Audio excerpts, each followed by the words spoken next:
Hello, dear listeners. Welcome to the English Globe. It's always a pleasure to have you here with us. Whether you are listening from home, on your way to work, or during your evening walk, we are so happy that you've joined today's podcast. Our goal is simple: to help you learn English through meaningful global topics. Every episode brings you new vocabulary, clear explanations, and real conversations that expand your knowledge about the world. So, sit back, relax, and get ready for another deep and educational discussion. Yes, welcome everyone. Today's topic is fascinating and very important: why Central Asia is crucial for America's global strategy. Now, you might be wondering, what exactly is Central Asia, and why does it matter so much to the United States? Well, that's what we're going to explore step by step in this episode. This region may look small on the map, but its position and resources make it one of the most strategically important parts of the world. It connects major global powers, Russia, China, and the Middle East, and plays a key role in shaping global politics. Before we start, dear listeners, we'd love to hear from you. Please take a moment to like this video, subscribe to our YouTube channel, The English Globe, and leave a comment below telling us where you're listening from. Are you from Asia, Europe, Africa, or maybe America? We'd really enjoy reading your messages. Also, share your opinions about today's topic.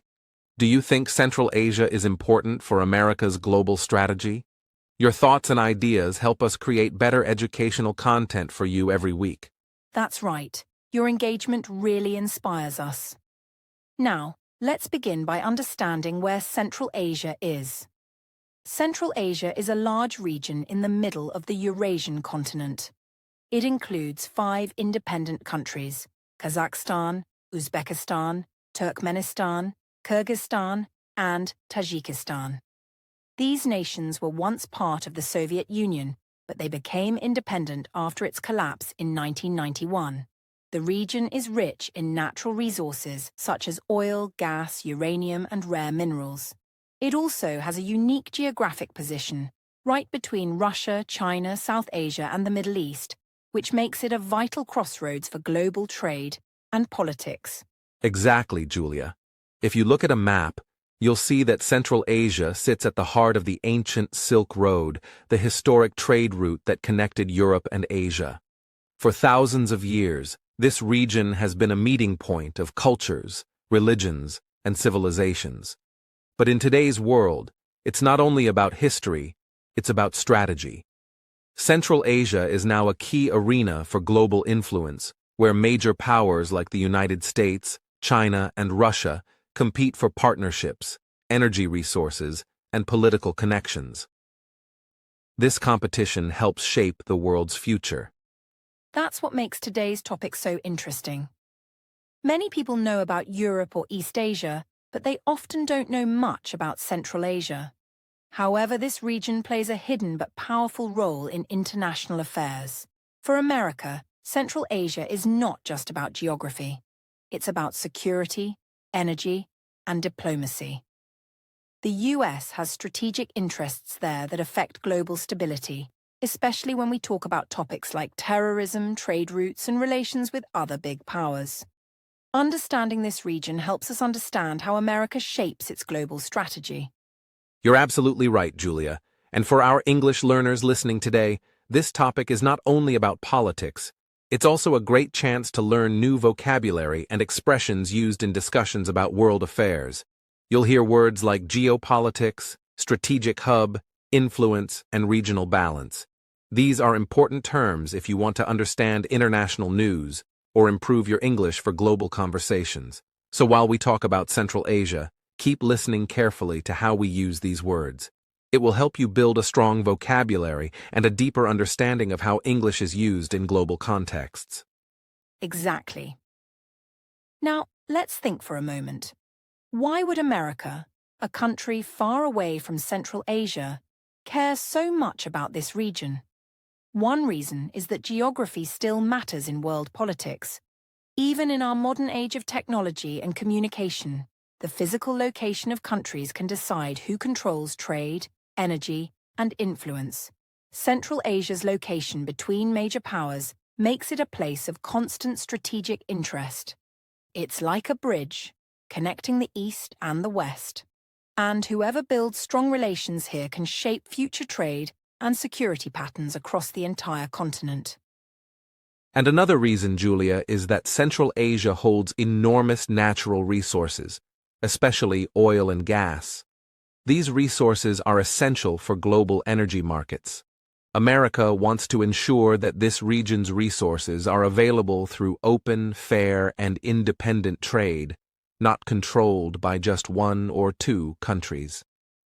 The U.S. also supports regional stability, economic growth, and the independence of Central Asian nations, so that they can make their own choices and maintain balance between big global powers. This helps prevent conflicts and supports long-term peace. That's a very good point. Another aspect we shouldn't forget is security. After the September 11th attacks in 2001, the US became much more active in this region because it is close to Afghanistan. Central Asia provided important logistical support for American and international military operations. Later, even after the withdrawal from Afghanistan, the US continued to engage with these countries through diplomatic and economic partnerships. America believes that a stable Central Asia contributes to a safer and more secure world. Yes, and when we look at the global picture, it's clear that Central Asia has become a kind of geopolitical chessboard, where different powers try to protect their interests while also competing for influence. But the good news is that Central Asian nations are learning how to play their own role on this board. They want cooperation, independence, and development.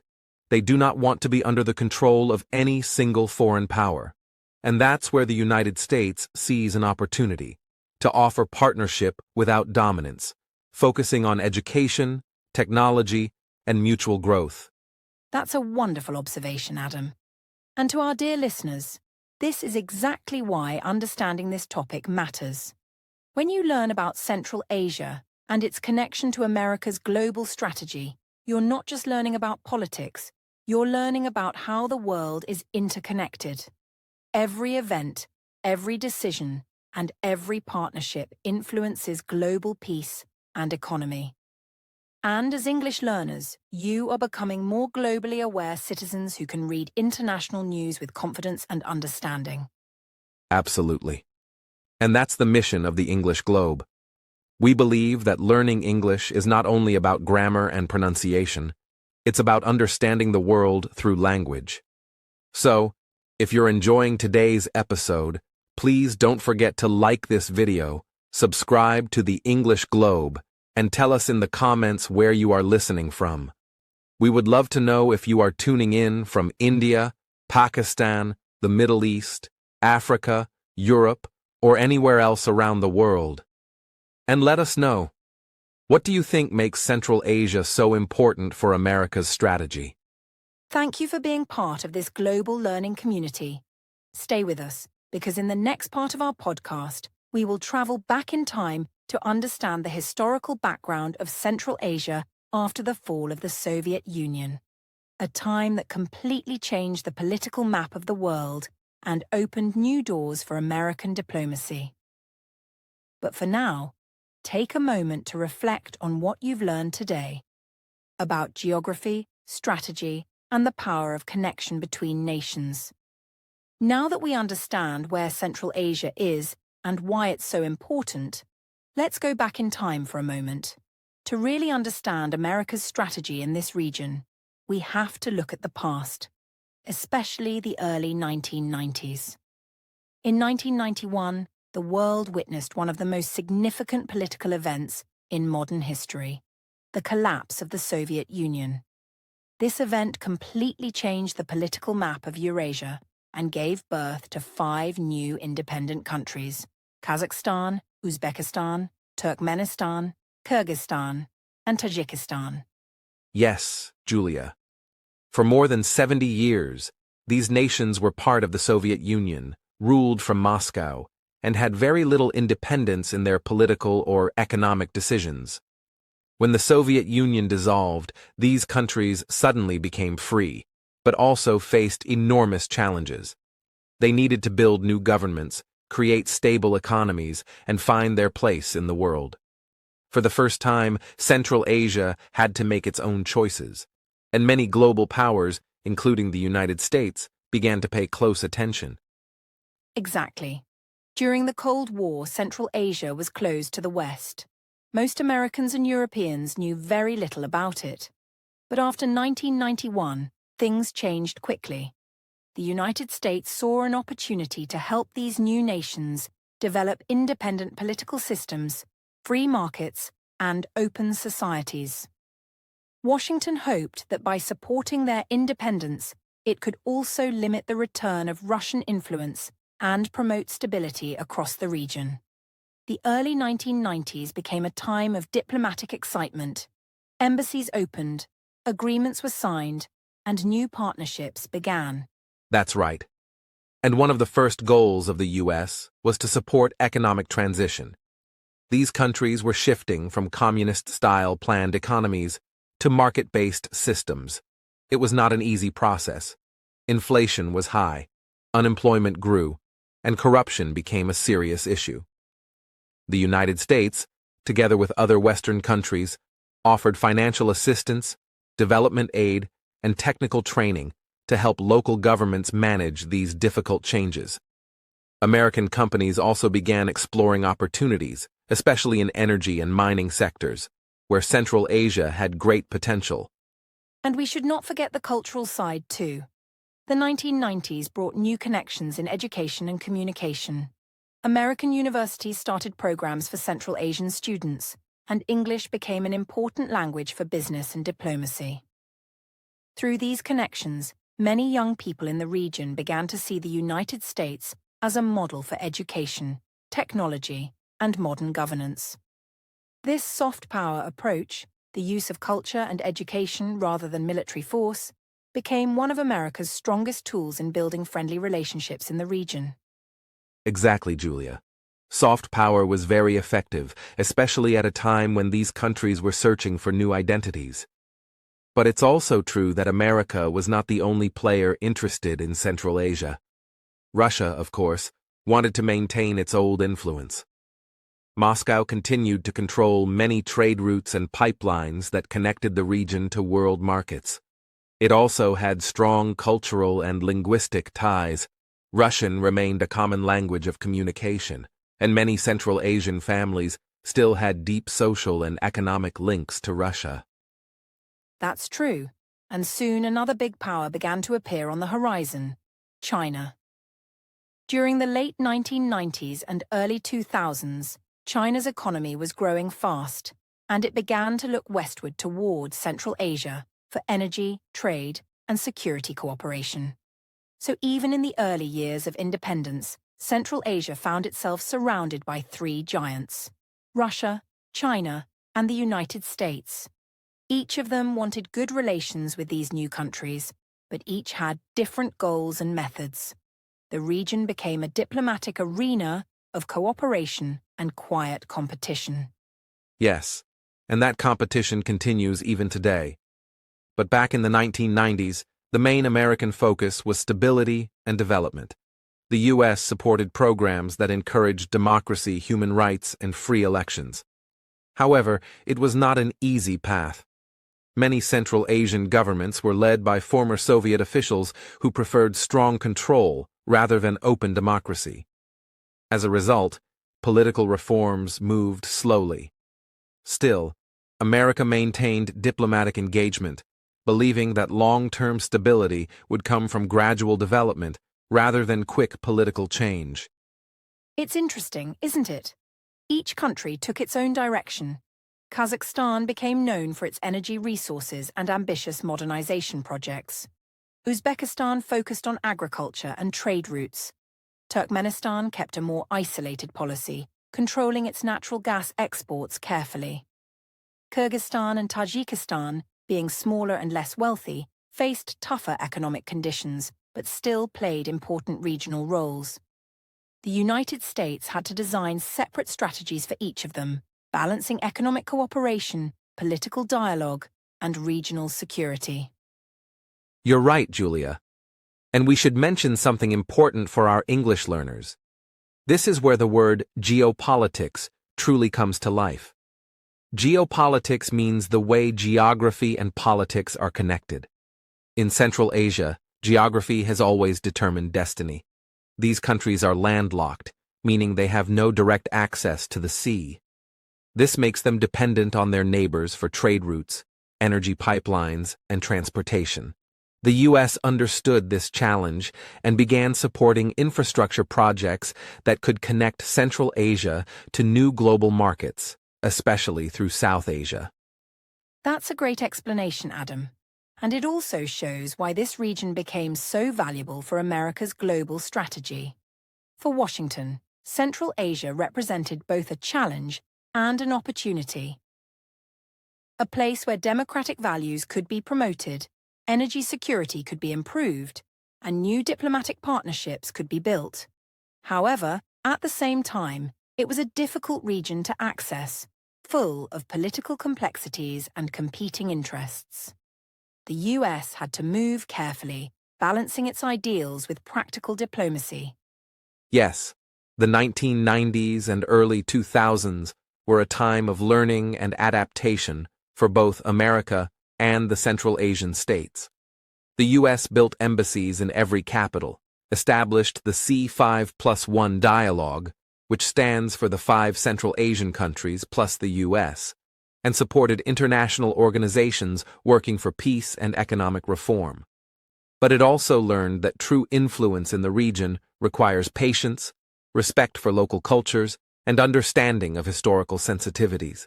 And this historical background helps us see the bigger picture. When people today ask, why is Central Asia important for America? The answer begins right here, in the 1990s. The US became involved not because of a single event, but because it recognized that this region would play a central role in the balance of power between East and West. It's a story about independence, opportunity, and long-term vision. And it still continues today. That's right, Julia. So, dear listeners, as you can see, the story of Central Asia after the Soviet Union is not only about politics, it's about transformation, from dependence to independence, from isolation to globalization. It's about how nations rebuild themselves and how global powers like the United States choose to engage with them. And as English learners, you are not just improving your language skills by listening to this, but also learning how history shapes today's international relations. Exactly.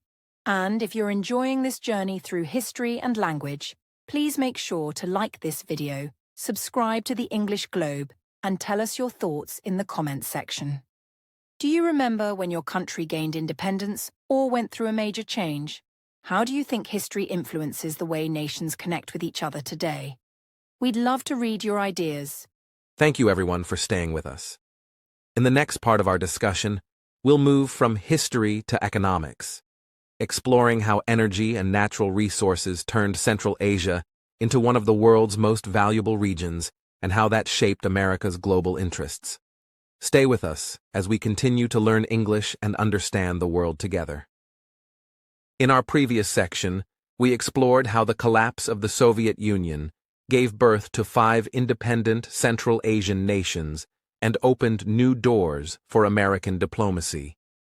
Now, we turn to one of the biggest reasons why the region attracts so much global attention: its vast energy and natural resources. Central Asia might not be the largest region in the world, but beneath its deserts, mountains, and steppes lies an enormous wealth of oil, gas, uranium, gold, and many other valuable minerals. These resources make the region one of the world's most strategic energy hubs. That's absolutely right, Adam. Let's start with the basics. Central Asia sits on top of some of the largest untapped energy reserves in the world. Kazakhstan and Turkmenistan, for example, are known for their massive oil and natural gas fields. Uzbekistan has important gas and uranium resources. Even the smaller nations, Kyrgyzstan and Tajikistan, have great potential in hydropower, energy produced from rivers and water systems, So when we talk about energy, Central Asia is not just important for its own development. It's vital for the energy security of many other countries around the world. Exactly, Julia. After independence, these nations began to look for new ways to sell their energy resources on global markets.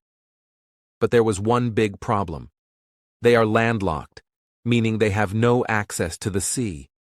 To export oil and gas, they needed pipelines that cross other countries. At first, most of these pipelines went through Russia, giving Moscow control over the region's exports. However, the United States supported projects that could help Central Asia trade more independently, through new pipelines going south toward the Caspian Sea, the Middle East, or even South Asia. This idea became an important part of America's regional policy. Yes, and those pipelines became not just economic projects, but strategic tools. They could connect Central Asia directly to Europe and global energy markets, reducing its dependence on any single power.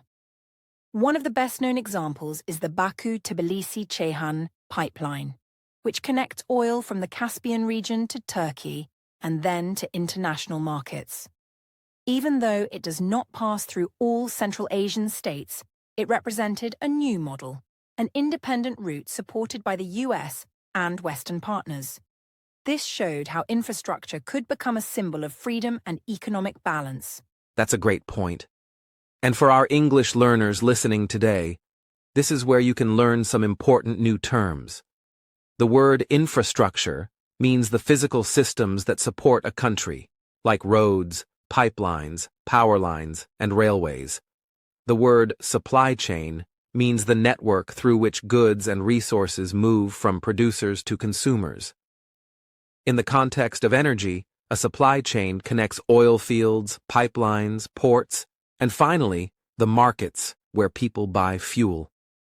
Understanding these words helps you follow global news and international discussions about energy and trade. Very well explained, Adam. Now, if we look at the bigger picture, we can see why energy has always been a key part of America's global strategy. The United States believes that diversity in energy sources helps create a more stable world. If one country controls too much of the world's oil or gas, it can use that power for political pressure. So, by helping Central Asia develop independent energy routes, the US supports global energy security. It's not only about business, it's about making sure that energy remains available and affordable for everyone. That's right. And we should also remember that energy brings both opportunity and challenge. For Central Asia, selling oil and gas brings money and development, but it can also make economies too dependent on natural resources. Economists call this the resource curse. It means that when a country relies too much on one product, like oil, it can face problems such as corruption, inequality, and lack of innovation. The United States, through its development programs, has encouraged Central Asian countries to invest in education, technology, and agriculture to balance their economies and reduce these risks.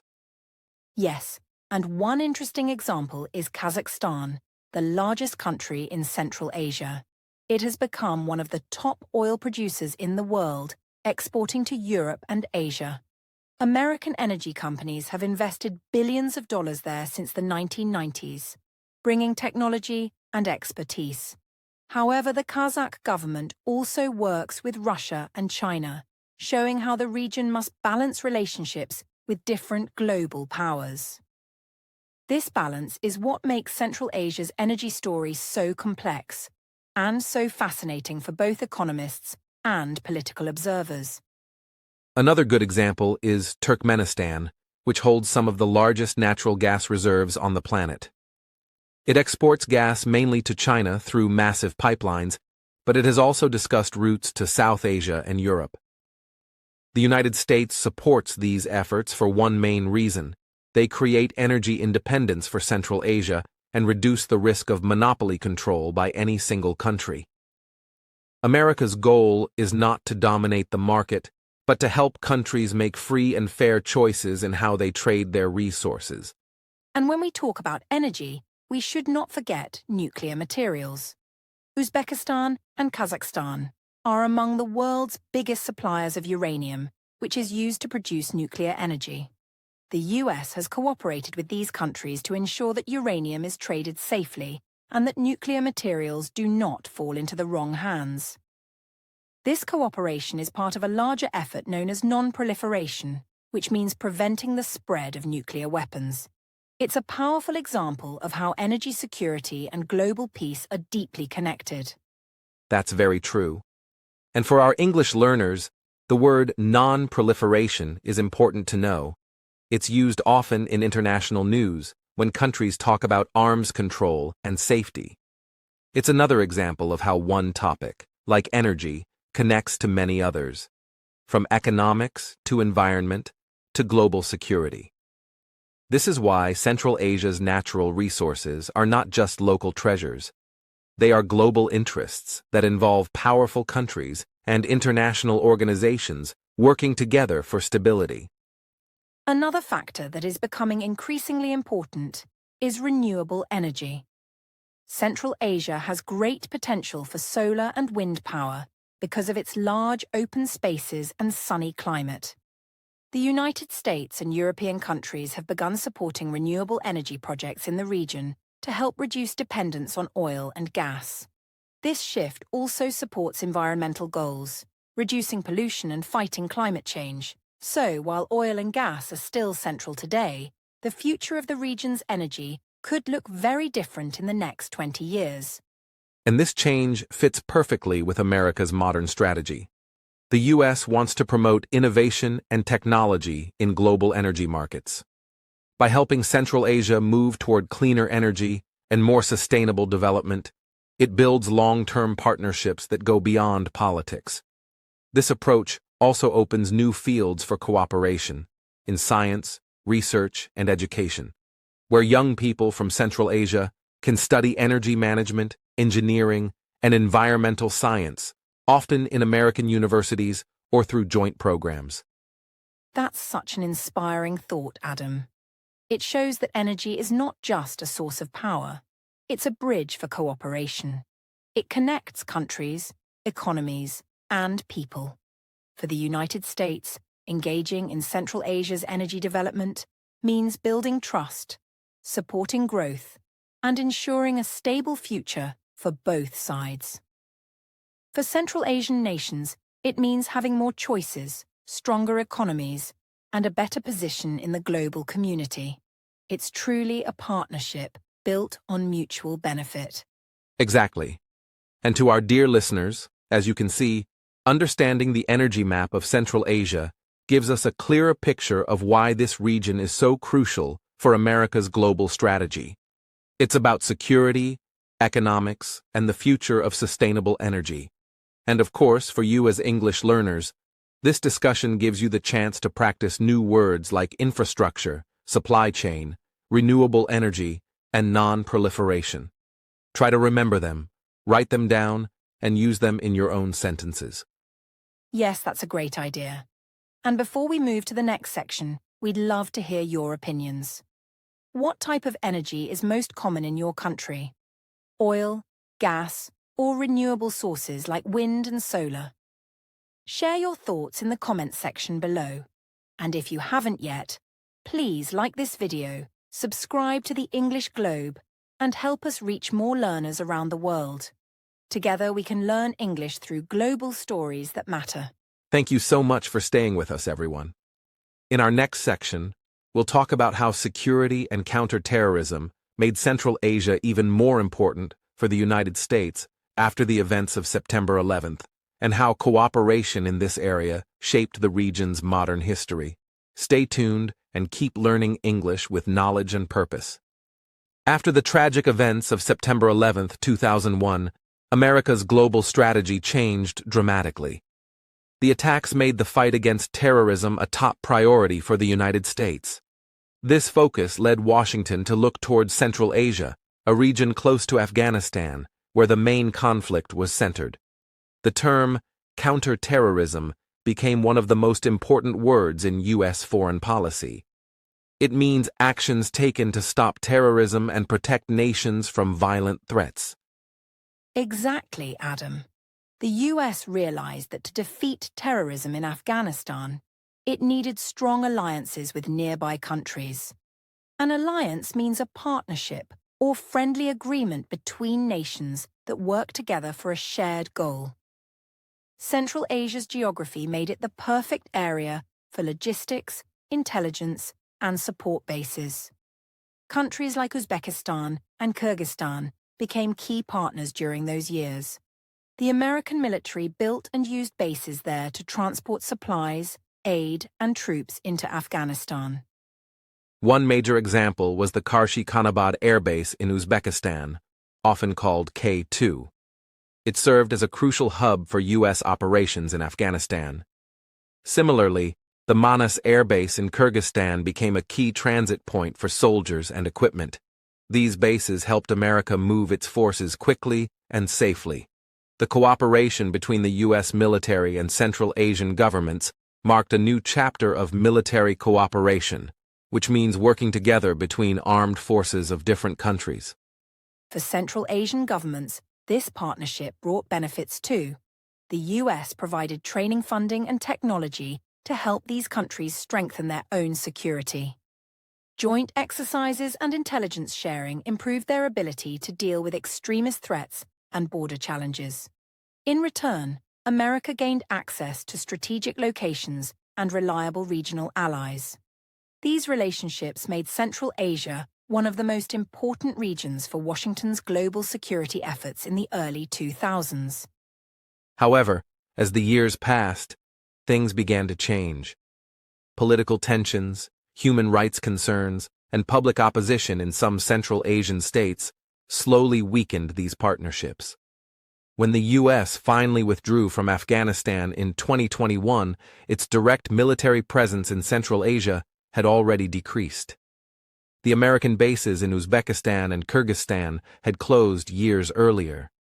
The end of the Afghanistan mission also reduced the immediate need for military cooperation in the region. Still, the impact of those years cannot be ignored. The US built lasting networks, shared technology, and helped train regional security forces. Even if the physical bases are gone, the experience of working together remains a part of Central Asia's modern history. The lessons from that time continue to shape how both sides think about counterterrorism and alliance building today. These connections remind us that security is not only about armies and weapons, it is about trust, cooperation, and shared goals. One of the biggest changes in Central Asia over the past decade has come from China's rise and its grand project called the Belt and Road Initiative, often known as BRI. This initiative is part of China's vision to connect Asia, Europe, and Africa through a network of infrastructure projects. The word infrastructure means the basic physical systems that support a country's economy, like roads, railways, bridges, pipelines, and communication networks. Through BRI, China has built highways across Kazakhstan, railways linking Uzbekistan to Europe, and energy pipelines that cross the deserts of Turkmenistan. All these projects are designed to improve connectivity, the ability for goods, people, and ideas to move smoothly from one region to another. That's right, Julia. For many people, connectivity may sound like a modern buzzword, but in Central Asia, it has a very deep meaning. This region has always been the center of trade routes since the days of the ancient Silk Road. What China is doing now with the Belt and Road Initiative is, in many ways, reviving that ancient spirit of trade and connection, but on a much larger and modern scale. Through this plan, China invests billions of dollars to build railways that stretch from western China through Kazakhstan into Europe. It builds highways, tunnels, and energy pipelines that make it easier to transport gas, oil, and goods. In short, China is using its economic strength to tie Central Asia closer to Beijing's orbit of influence. For the countries of Central Asia, China's investment brings both opportunities and challenges. On one hand, it provides much-needed funds for development, modern transport systems, and new jobs. On the other hand, many people worry that too much reliance on Chinese loans can create debt problems and reduce national independence. This is where the term economic diplomacy becomes important. Economic diplomacy means using trade, investments, and financial support to build influence and achieve political goals. China's Belt and Road Initiative is a perfect example of economic diplomacy in action. It uses money and infrastructure instead of armies and weapons to expand its power. And this is exactly where the United States enters the picture. Washington has been watching China's rise very closely, especially its growing role in Central Asia. For America, the Belt and Road Initiative is not just a set of economic projects, it is a geopolitical strategy that can shift the global balance of power. The U.S. worries that China's influence could push the Central Asian countries away from democratic governance and toward more authoritarian models. To counter this, America focuses on promoting governance, transparency, and democratic institutions, offering an alternative to China's model of development through loans and infrastructure. That's an important difference between the two strategies. China's approach is fast and visible. Highways, railways, and energy pipelines that everyone can see and use. America's approach is slower, but aims to build long-term systems, strong governments, free media, educational exchanges, and support for local entrepreneurship. While China focuses on construction, the US focuses on institutions. One builds roads, the other builds systems. Both are forms of power, but they operate in different ways. Indeed, the contrast between these approaches is one of the most defining features of modern Central Asia. Many Central Asian leaders try to balance both sides, accepting China's money to build infrastructure while maintaining good relations with America for political and security support. This balancing act is part of what makes the region so complex and strategically important. The U.S. understands that if it ignores Central Asia, China will fill the gap entirely. That's why Washington continues to invest in programs that promote English education, regional cooperation, and transparent governance, even without building massive highways or railways. For English learners listening today, this is a good moment to remember three useful words: infrastructure, connectivity, and economic diplomacy. Infrastructure means the physical systems that support an economy. Connectivity means how easily things and people can move between places. And economic diplomacy means using economic tools to achieve political goals. These words are often used in international relations when we talk about development and global power. Central Asia has now become one of the main stages where these two superpowers, the US and China, quietly compete. It's not a war of weapons, but a contest of influence. America builds relationships through values and education, while China builds roads and ports through loans and trade. The region's future will likely depend on how these forces balance each other, and on how Central Asian countries use both partnerships to serve their own national interests. Exactly, Adam. What's happening in Central Asia is a great example of how modern power works. In the past, countries fought wars to gain control of territories. Today, they use economic diplomacy to gain trust, respect, and influence. Roads, railways, and energy pipelines have replaced armies as the main tools of competition.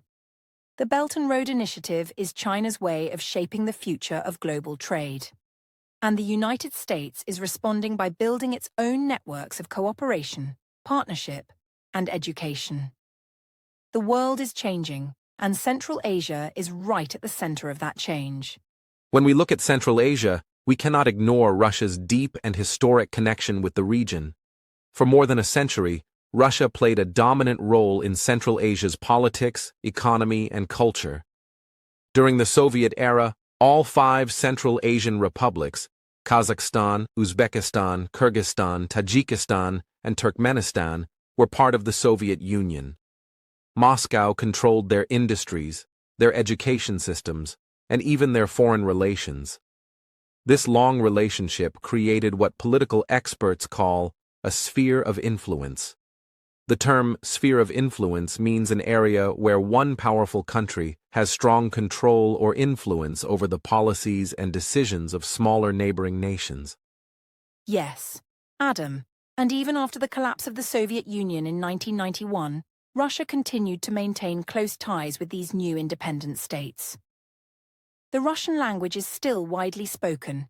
Many Central Asian workers migrate to Russia for jobs, and trade routes remain active between Moscow and Central Asian capitals. Russia also built military bases in countries like Kyrgyzstan and Tajikistan, aiming to protect its interests and maintain security in the region. In this way, Russia tried to keep Central Asia within its traditional sphere of influence, where it could shape political and economic directions.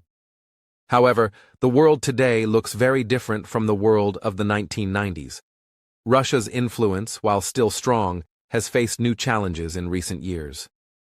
One major reason is the economic sanctions placed on Moscow after global conflicts, especially following its war in Ukraine. Sanctions are restrictions placed by other countries to limit trade, banking, or technology access as a form of punishment. These sanctions have weakened Russia's economy and reduced its ability to invest in Central Asia.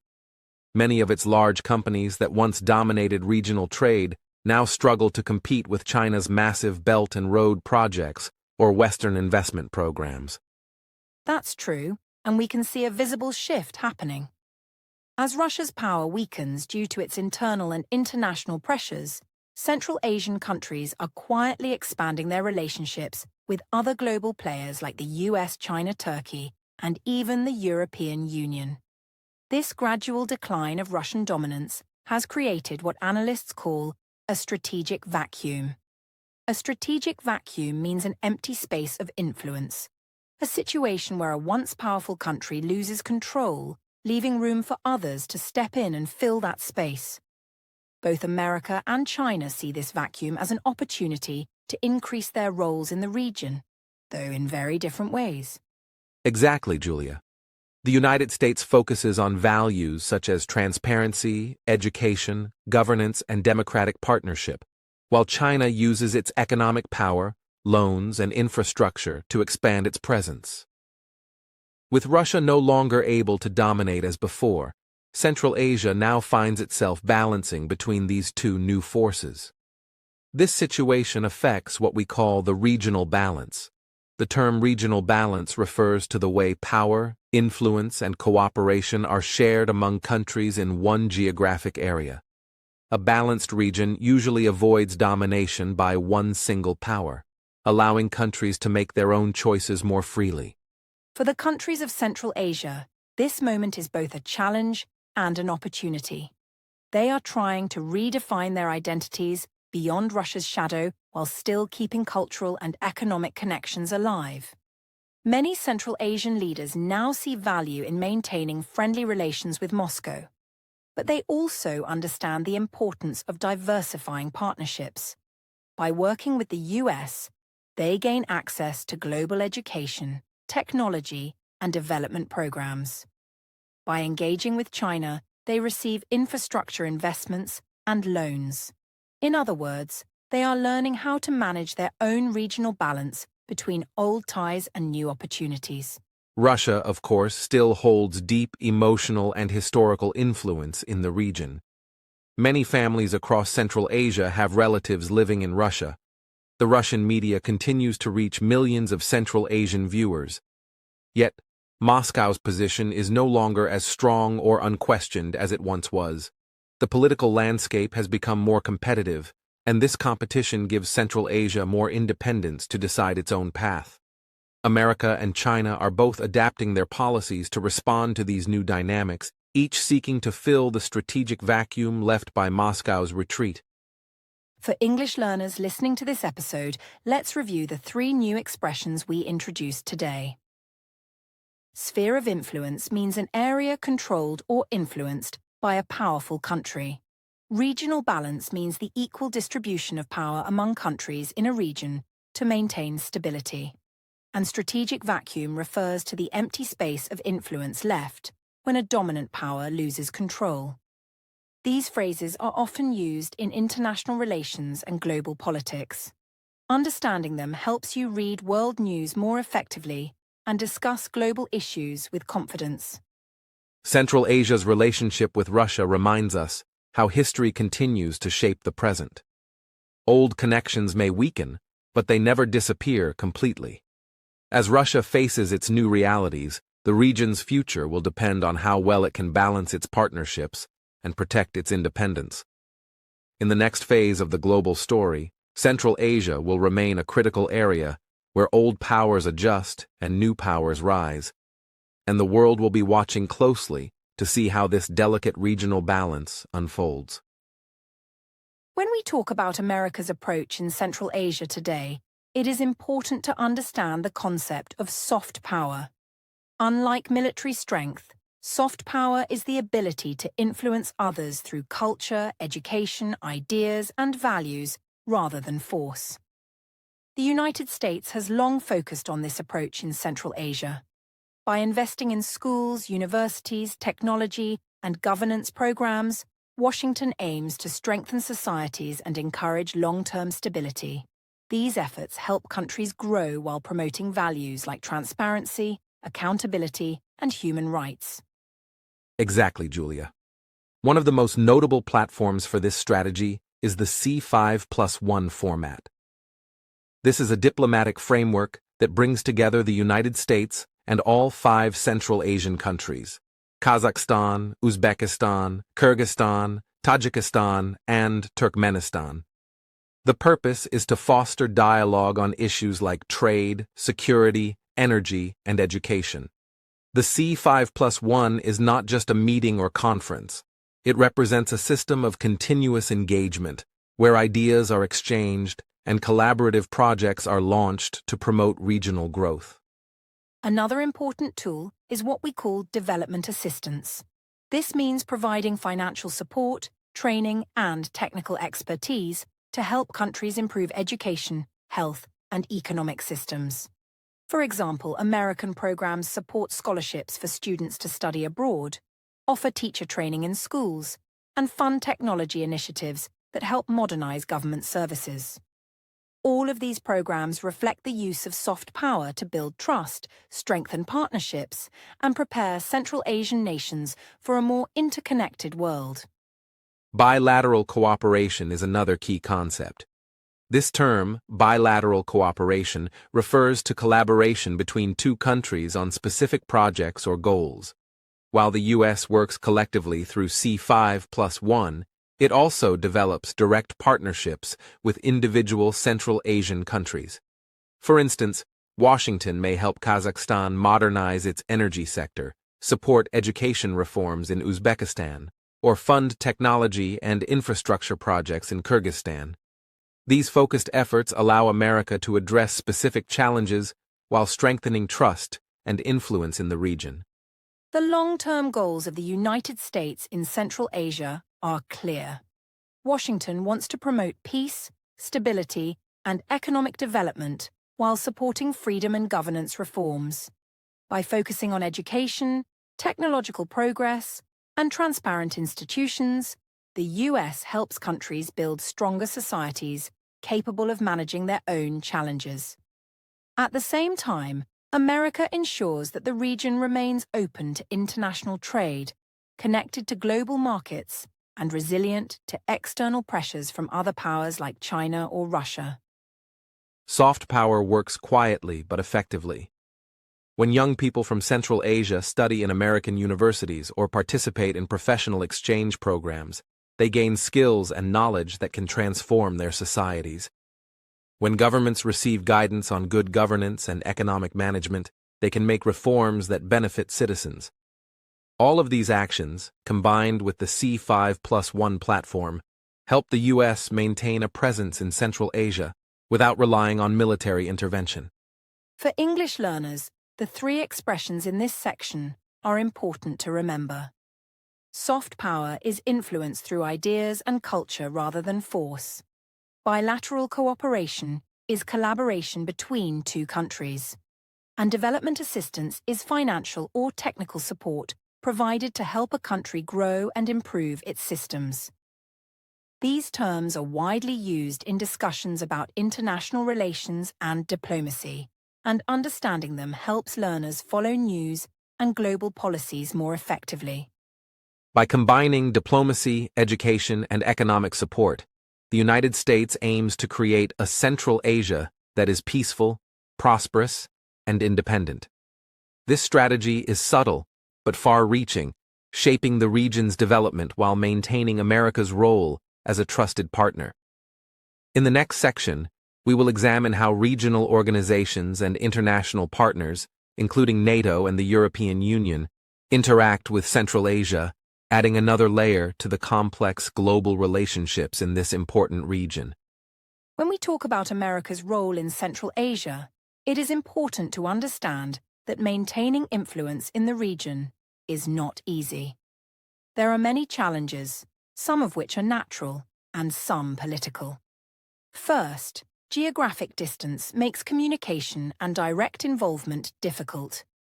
The United States is thousands of miles away from Central Asia, separated by oceans, mountains, and multiple countries. This distance increases the cost and complexity of engaging consistently with local governments. Additionally, the region has diverse cultures, languages, and traditions. Understanding these complexities is essential to build strong relationships and avoid misunderstandings. Absolutely, Julia. Another challenge comes from limited trade routes and infrastructure. Even though pipelines, railways, and roads have improved, Central Asia remains largely landlocked, which makes the transport of goods slower and more expensive. For the United States, this means that supporting economic projects requires careful planning and significant investment. On top of this, China's economic dominance through the Belt and Road Initiative and Russia's long-standing security ties make the region highly competitive. Washington faces strong competition from both sides, each offering different incentives to Central Asian nations. That's right, Adam. Local governments in Central Asia are very aware of these pressures. They often adopt a strategy we call diplomatic balancing. This means they carefully manage relationships with multiple global powers rather than fully siding with one. By keeping a balance between the US, China, Russia, and even other partners like Turkey or the European Union, Central Asian leaders aim to protect their sovereignty, receive economic benefits, and avoid becoming overly dependent on any single country. This practice reflects a deep understanding of complex regional dynamics, which are the political, economic, and cultural factors that influence interactions between neighboring countries. Yes, Julia. These regional dynamics create what Americans call a strategic challenge. A strategic challenge is a difficult situation that requires careful planning, foresight, and adaptability. In Central Asia, the strategic challenge comes from the combination of distance, cultural diversity, and the presence of strong global competitors. The U.S. must carefully design policies that respect local traditions, provide meaningful support, and respond to China's infrastructure investments and Russia's military relationships, all while avoiding the perception of interference or dominance. Another factor is the long history of outside influence in the region. Central Asia has experienced foreign domination from many empires over the centuries, from the Mongols to the Russians, and later the Soviets. Because of this history, local populations and governments are cautious about foreign powers trying to assert control. Even with generous programs in education, technology, and governance, the United States must earn trust gradually. This requires patience, cultural understanding, and respect for local priorities, which adds to the difficulty of implementing American strategies. Trade and economic projects are also influenced by these challenges. While the U.S. promotes programs for entrepreneurship, technology, and education, the physical movement of goods is often slower than China's large infrastructure projects. American companies face higher logistical costs and must work through multiple layers of customs and regulations. At the same time, Russian security partnerships and Chinese investment create a competitive environment where U.S. initiatives may be overshadowed or delayed. This combination of distance, culture, and competition makes maintaining influence far from simple. The region's geography is another key point. Mountains, deserts, and limited river systems make the construction of roads and pipelines challenging. America cannot rely on the same speed of infrastructure development as China, which invests directly in large-scale construction projects. This means that U.S. policy often focuses on soft power tools like education, governance, and technical support, rather than large physical investments. Yet, these tools require patience and consistent engagement, which is harder to maintain across long distances and with complex local dynamics. In addition, the diverse cultures of Central Asia create unique challenges for diplomacy. Each country has its own languages, ethnic groups, and historical experiences that shape decision-making. Policies that work in one country may not be effective in another. America must tailor its approach for Kazakhstan, Uzbekistan, Kyrgyzstan, Tajikistan, and Turkmenistan individually, while still maintaining a broader regional vision.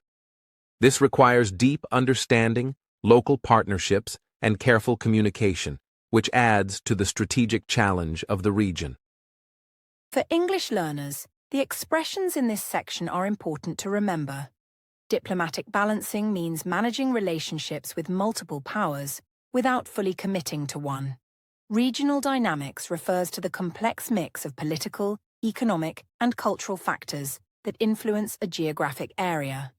And a strategic challenge is a difficult situation that requires careful planning and foresight. These phrases appear frequently in international news, academic discussions, and political analysis, making them useful vocabulary for learners interested in global affairs. Despite these challenges, the United States continues to engage with Central Asia. By understanding distance, culture, and competition, America adapts its policies to support long-term stability, education, and governance reforms. The goal is not to dominate, but to maintain influence while respecting local sovereignty. In the next section, we will explore how economic cooperation and trade continue to shape Central Asia's relationships with global powers, including both the U.S. and China, highlighting the ongoing importance of this strategically vital region. When we look to the future of Central Asia, it is important to focus on opportunities rather than conflicts. The region has enormous potential to grow and thrive, and there are many areas where the United States and Central Asian countries can work together for mutual benefit.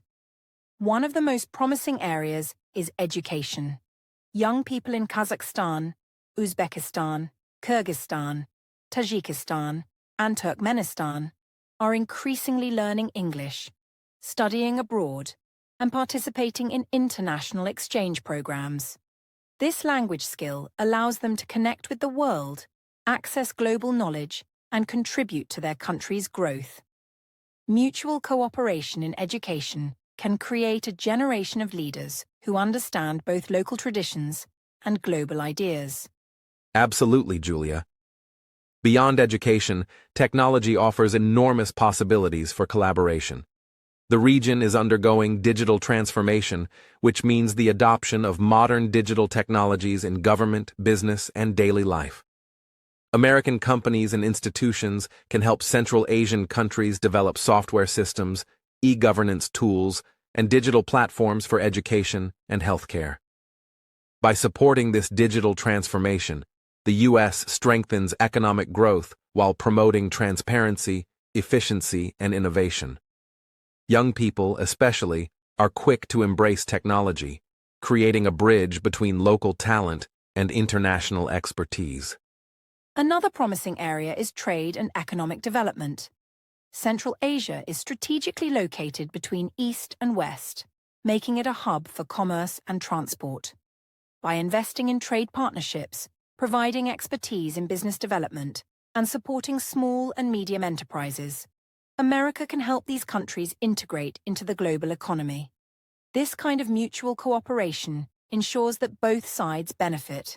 Central Asia gains access to markets and technology, while the US strengthens its influence through peaceful and constructive engagement.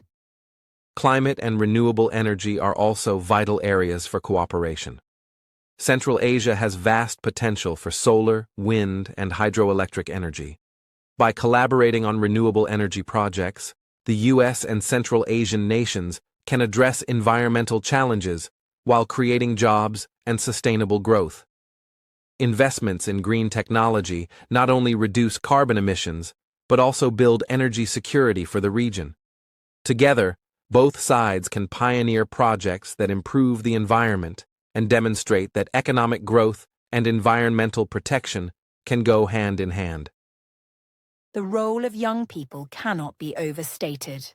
Central Asia has a large, dynamic, and ambitious youth population eager to learn, innovate, and connect globally. Language programs, scholarships, and online courses allow them to communicate with peers around the world and participate in international research and entrepreneurship. Through these educational initiatives, the US fosters long-term relationships based on knowledge sharing and trust, which strengthens the foundation for future partnerships. Digital platforms are also changing the way people in Central Asia interact with the global economy. Startups, e-commerce businesses, and technology hubs are emerging rapidly, and America can support these initiatives through mentorship, investment, and collaborative projects. Digital transformation not only improves the quality of life, but also encourages entrepreneurship and innovation, allowing Central Asia to compete in the global marketplace while creating mutually beneficial partnerships. Trade, education, technology, and renewable energy together show a future full of possibilities. By focusing on shared goals, the United States and Central Asian countries can build strong relationships based on mutual cooperation and respect. This approach emphasizes collaboration rather than competition and demonstrates that global partnerships can be peaceful, productive, and sustainable. Young leaders trained today will carry these ideals into the future, ensuring stability, prosperity, and innovation across the region. For English learners, let's focus on the three important expressions from this section. Renewable energy refers to energy sources that naturally replenish, like solar, wind, and water power. Digital transformation means adopting modern digital technologies in society, government, and business. And mutual cooperation describes a relationship where two or more parties work together for shared benefits.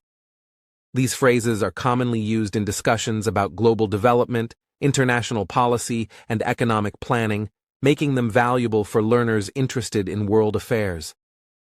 Optimism and partnership are central to this vision. Central Asia can develop sustainably, expand trade and technology, and educate its young population while maintaining cultural identity. The US can support this growth through programs, partnerships, and investments that respect sovereignty and encourage innovation. Together, both sides can build a brighter future, one where education, technology, renewable energy, and mutual cooperation shape a region ready to participate fully in the global community. Indeed, Julia. By embracing these opportunities, Central Asia can become a hub of innovation, sustainable development, and cultural exchange. The focus on partnership and respect ensures that international engagement is positive and constructive. America's strategy of supporting education, technology, trade, and renewable energy complements local priorities and strengthens the region's resilience. This vision of collaboration highlights that Central Asia is not only strategically important, but also full of potential to contribute meaningfully to the global community. As we reach the final section of today's podcast, it is helpful to review the major points we have discussed. Central Asia's geography, located between Russia, China, and South Asia, makes it a critical region for global trade, energy, and politics. Its long history, including ties with Russia during the Soviet era and the post-9/11 U.S. involvement, has shaped the region's security and economic development. Energy resources such as oil, gas, and uranium, along with infrastructure projects from China's Belt and Road Initiative, highlight the strategic importance of Central Asia in the 21st century. Absolutely, Adam. We also discussed America's approach, which emphasizes soft power, development assistance, and bilateral cooperation. Programs in education, governance, and technology aim to create stability, promote democratic values, and support economic growth. At the same time, challenges like geographic distance, cultural diversity, and competition from China and Russia make U.S. engagement complex. Central Asian countries often practice diplomatic balancing, carefully managing their relationships with multiple global powers to preserve independence and sovereignty. We also explored opportunities for the future. Education, technology, renewable energy, and trade offer areas where the U.S. and Central Asian nations can build mutual cooperation. Young people learning English and engaging with international networks play a key role in this process. Digital transformation and renewable energy projects create additional avenues for collaboration, demonstrating how innovation and sustainability can shape global partnerships. These initiatives show that diplomacy is not just about politics or military power, but also about shared knowledge and collaborative growth. For English learners, today's podcast introduced many useful words and expressions.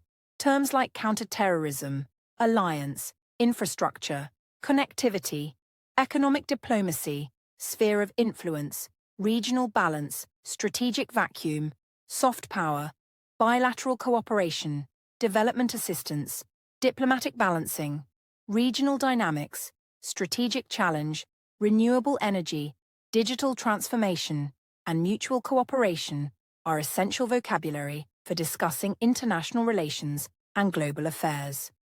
We also touched on the idea that geography often shapes the way countries interact, showing how location influences trade, security, and diplomacy. Understanding Central Asia's role in global politics reminds us that nations make decisions based on a combination of history, resources, and strategic goals. The U.S. strategy emphasizes partnerships and respect for sovereignty. China focuses on infrastructure and economic influence, and Russia maintains deep cultural and security ties. Observing how these powers interact provides a practical lesson in global strategy, negotiation, and balance. As a reflection for language learners, paying attention to these key terms, idioms, and expressions will help you follow news, academic discussions, and international media more effectively. Connecting language with real-world topics, such as Central Asia's geography, energy, and diplomacy, strengthens both vocabulary and comprehension. Thinking critically about why countries act in certain ways also improves your ability to discuss complex topics in English. Finally, consider this idea. The shape of the world, from mountains and deserts to rivers and borders, has a profound impact on politics, trade, and security. Geography is not just a backdrop. It is an active force that influences decisions, alliances, and conflicts. By studying regions like Central Asia, we gain a deeper understanding of global dynamics and learn to see the connections between distance, culture, resources, and power. In conclusion, Central Asia offers an exceptional example of how history, geography, energy, security, and diplomacy intersect in global affairs. For English learners, understanding this context enriches both language skills and awareness of world events. As nations navigate competition, cooperation, and change, we can reflect on the importance of education, dialogue, and thoughtful engagement. Lessons that apply not only to global politics, but also to our own growth as learners and global citizens.